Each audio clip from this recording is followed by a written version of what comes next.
Today, I'm going to talk about a topic which India can debate for hours: nepotism. And the moment we hear the word nepotism, what comes to your mind really? Star kids, launches, debut films, privilege, Bollywood. We've almost made Nepo a Bollywood exclusive problem, as if it doesn't exist anywhere else.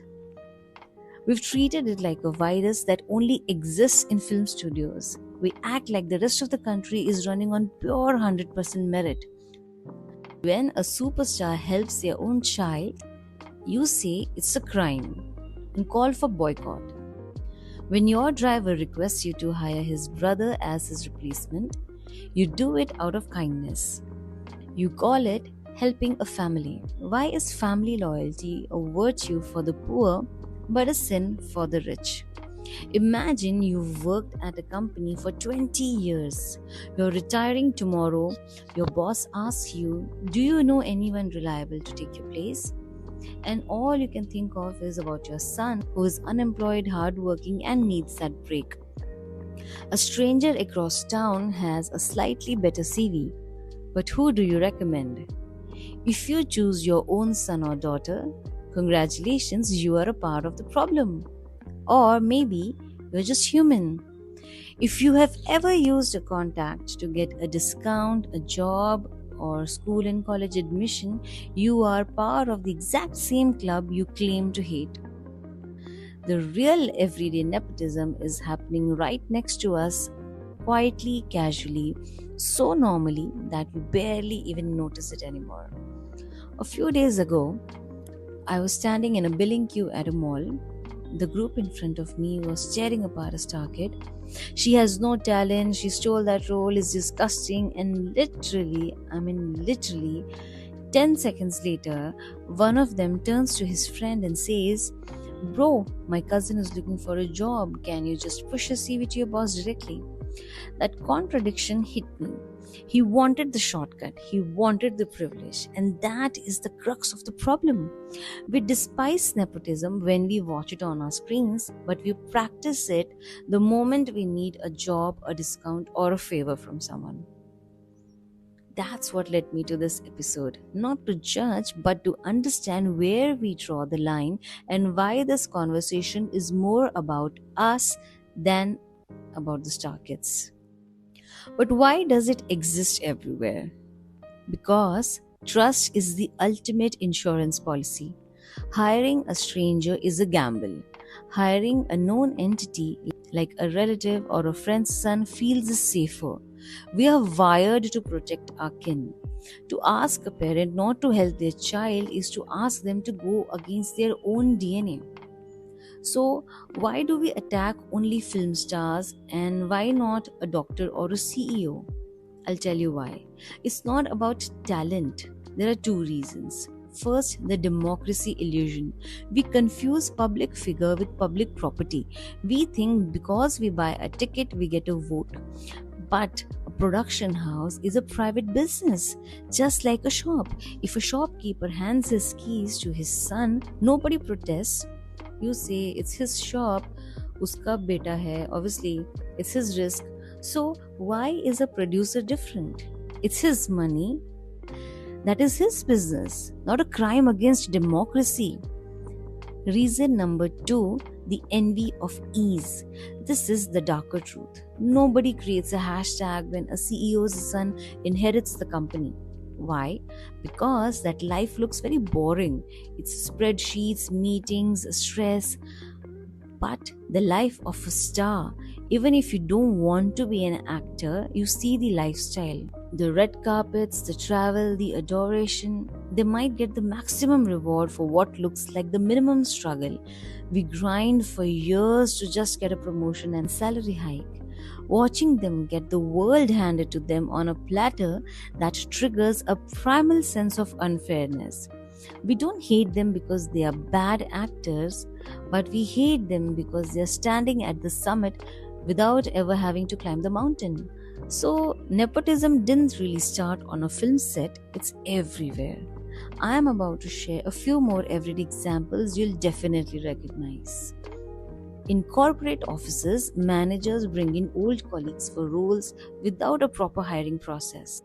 Promotions go to favorites, not always family, but still inside the loyalty circle. In family businesses, from kirana stores to giant companies, top roles rarely go to outsiders, even if they've worked there for decades. In schools and colleges, a teacher hires her cousin as an assistant. For school admissions, the principal ki friend ka beta will get an instant admission, no interviews and no waiting. But we blame only Bollywood. You walk into a small private hospital in a tier 2 city, and the receptionist is the owner's niece, the admin is the brother, the HR is someone's brother in law, the lab assistant will be a family friend. The whole hospital is basically a family WhatsApp group on payroll.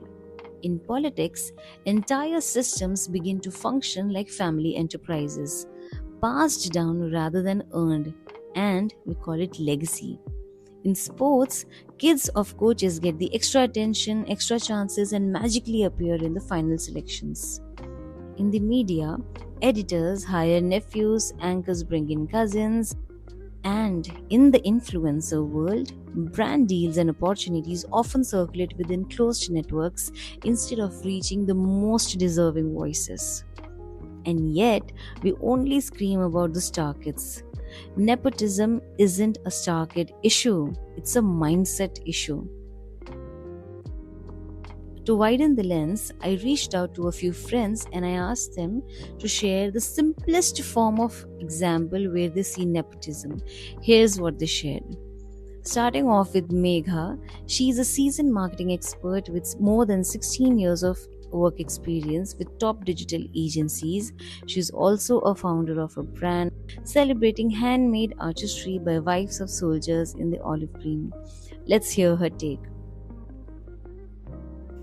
So when it comes to nepotism in a scenario where we're living every day, I think it also starts in the house. Just see how three siblings are treated differently by parents. Parents will always have, their preferences and liking towards maybe one child because of whatever reasons. So I think it starts in the house itself. Another example, I think friends. You have a group, but then, you'll always give personal and more favors to one particular friend. That friend will always be invited to every parties. That friend will always get a special treatment, will get more emotional support. So yeah, these are everyday examples that I can think of when it comes to nepotism. Next is Sahila. She started her career with a major retail giant and then took the plunge to launch her own ethnic fashion label. Here's how Sahila breaks it down. So, nepotism is a kind of partiality that every one of us have faced somewhere or the other in our lives. And I think I faced it at a very early age where at that time I did not know that this was called nepotism. And in school when we used to be made head girls and prefects, and I saw how teachers always wanted to keep them in the limelight, and kind of the other children were ignored in this. And I think a lot of school children are still going through these kind of partialities, and that's where it hits their entire emotional system. So yes, I feel if the more aware we are about where else can this exist, better will we be equipped to prepare ourselves for such situations. Next is Farzeen. She is a dynamic entrepreneur running her own marketing agency, empowering multiple brands. Here comes the real talk. Okay, so here's my honest take on nepotism. To be frank, coming from a business class and having worked hard all my life, given that our background starts from a middle class family, Bajaj scooter, 4 people, to be honest, 5 people sitting on one, and adjusting and growing out of the middle class rut of job and 9 to 5. In our parents' case, it was 9 to 9. Coming from there to actually building a business and standing somewhere today, I think nepotism plays a very important role, and I've seen it in every part of life, not just not just Bollywood, not just business, not just corporates, but also day-to-day lives. And personally, I am pro nepotism, because I believe that when I ask for a reference, or I want someone reliable to give me that reference. I generally prefer people who have been known or who have worked somewhere. Of course, talent matters, and that makes a very important part of the whole deal. But to be honest, it's not just anything in life is not just hard work, and you cannot deny that there is a percentage of luck which plays a very important role. And this luck comes from the fact about knowing the right person, being there at the right time, and being available, and all of this put together plays a very important role. And of course, I don't know, I keep telling this to a lot of people and I keep repeating myself.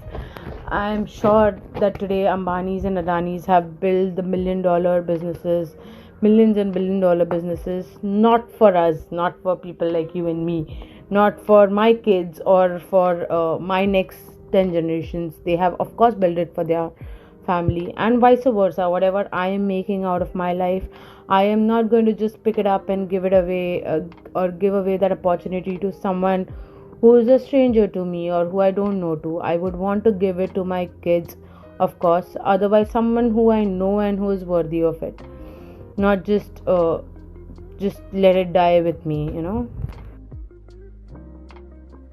Now, having said that, there is also a very dark side to this, the harmful side of nepotism. This is where nepotism stops being merely unfair and starts becoming genuinely dangerous, because ability is replaced by access, when incompetence is protected instead of being corrected. So, what happens when unqualified relatives are put in charge of safety, quality, or decisions that affect people's lives? The consequences can be detrimental. Now, just imagine a hospital administrator with no training, a site supervisor who doesn't understand the risk, a project head chosen for loyalty, not competence. A poorly trained driver gets hired and accidents happen. When a teacher is hired through connections, not capability, and an entire classroom has to pay the price. Nepotism becomes dangerous when accountability disappears. When mistakes are covered up by saying, "Arey apna hi aadmi hai." We've all seen in news when buildings collapse, bridges collapse. And at this point, the cost is no longer just lost opportunity. It is lost trust, compromised safety, and sometimes even lives. Nepotism isn't inherently evil. Helping family, friends, or trusted colleagues is being human. But it becomes damage when it blocks someone better, bypasses fairness, and normalizes inequality while causing harm to others. Every favor carries a cost. But who really pays for it? Here's a hard question.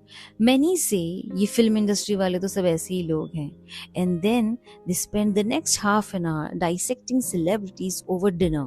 That's not critique. That's fixation. If you dislike Bollywood, why watch it? Why stream shows, listen to songs, or discuss celebrities endlessly while at dinner table? You have the option to watch a wildlife documentary, but you pay for a Star Kids debut. Why spend time obsessing over what you dislike? So, before this episode ends, ask yourself, do you consume what you hate, fund what you criticize, and call it moral outrage? Nepotism isn't just Star Kids, it's everyday choices, selective outreach, and quiet hypocrisy. The goal isn't to cancel it, it is to be conscious of it, to recognize the line between support and damage, and to act fairly in the small decisions that shape real lives. Thank you for tuning into the Open Mic with Gurmeet. If this made you think differently, share it with someone who still believes nepotism exists only in Bollywood. Bye bye.